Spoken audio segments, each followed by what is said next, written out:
To apply for Commbank Advance Pay, you must first confirm your eligibility. The requirements include having a regular income paid into your Commbank Smart Access or Complete Access account, which does not need to be a joint account. You must also be registered for NetBank and meet the minimum income requirement of over $300 at the time of application. Additionally, you should be at least 2 days away from your next payday and have accessed Commbank Advance Pay less than 8 times in the past 12 months, or 4 times if you are paid monthly.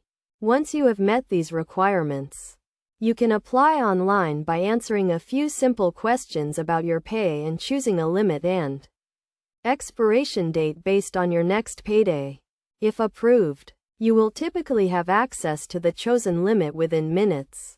Although it may take up to 1 business day, any amount paid into your account will be automatically used to repay the limit. The application process is straightforward. Simply apply online, answer the required questions, and you will be approved if you meet the eligibility requirements.